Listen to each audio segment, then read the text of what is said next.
warahmatullahi wabarakatuh. Perkenalkan, saya Roswati semester 5 Prodi PAUD Universitas Pancasakti. Di sini saya akan presentasikan tentang faktor-faktor yang mempengaruhi perkembangan motorik anak usia dini. Seperti yang sudah kita ketahui bahwasanya perkembangan motorik anak usia dini tidaklah selalu berjalan dengan sempurna. Terdapat beberapa faktor yang dapat mempengaruhi perkembangan motorik anak, baik secara internal maupun secara eksternal. Nah, adapun beberapa faktor tersebut diantaranya adalah sifat dasar genetik. Sifat dasar genetik ini merupakan faktor internal yang berasal dari diri anak dan merupakan sifat bawaan dari faktor ini ditandai dengan beberapa kemiripan fisik dan tubuh anak dengan beberapa anggota keluarganya, baik itu ayah, ibu, kakek, nenek, atau anggota yang lainnya. Sebagai contoh, anak yang memiliki tubuh tinggi dan kurus seperti ayahnya, padahal anak sangat suka makan, dapat dianggap menjadi gemuk, akan tetapi kenyataannya anak. Kedua, kondisi pralahir seorang ibu. Ketika anak berada dalam kandungan, pertumbuhan fisiknya sangat berpengaruh terhadap suplai gizi yang diperoleh dari ibunya. Jika seorang ibu yang mengandung terganggu karena kekurangan gizi, maka anak yang berada di dalam kandungannya akan mengalami perkembangan fisik yang tidak sempurna. Sebagai contoh, ketika ibu yang mengandung kekurangan asam folat, maka akan mengganggu pertumbuhan otak dan cacat pada janin. Selanjutnya, kondisi lingkungan. Kondisi lingkungan merupakan faktor eksternal atau faktor yang berada dari luar diri anak. Kondisi yang kurang kondusif ini maka akan menghambat perkembangan motorik anak usia dini. Sebagai contoh, di dalam ruangan bermain yang sempit dengan jumlah anak yang banyak, maka akan mengakibatkan anak yang bergerak cepat dan sangat terbatas dalam gerakannya. Selanjutnya, kesehatan gizi. Dalam pertumbuhan fisik motorik anak yang pesat ini, anak membutuhkan gizi yang cukup untuk membentuk sel-sel tubuh dan jaringan tubuhnya. Kesehatan anak yang terganggu karena sakit, maka akan memperlambat pertumbuhan fisiknya dan akan merusak sel-sel dan jaringan yang ada pada tubuhnya.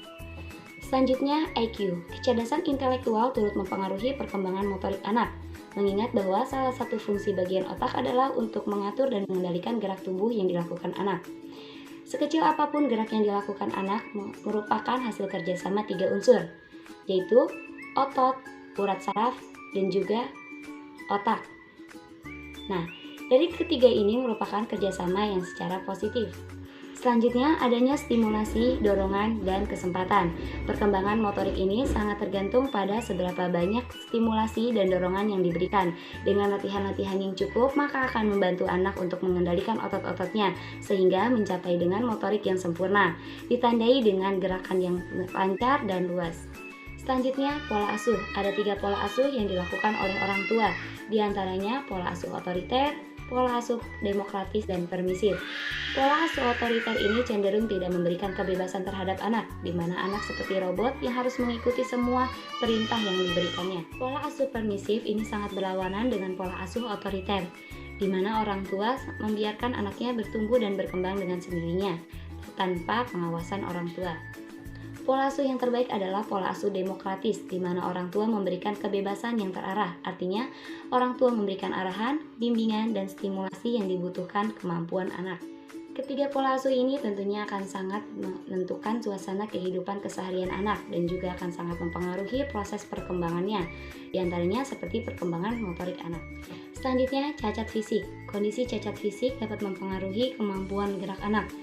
Contoh sederhana saja, seorang anak yang tunanetra maka cenderung terlihat kaku dalam bergeraknya.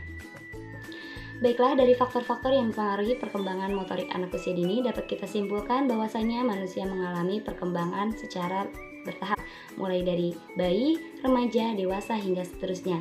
Setiap perkembangan memiliki kemajuan dari dirinya. Nah, proses perkembangan anak-anak ini didasari dari perkembangan aspek fisik, motorik halus, dan motorik kasar. Baiklah, mungkin cukup sekian. Semoga bermanfaat. Wassalamualaikum warahmatullahi wabarakatuh.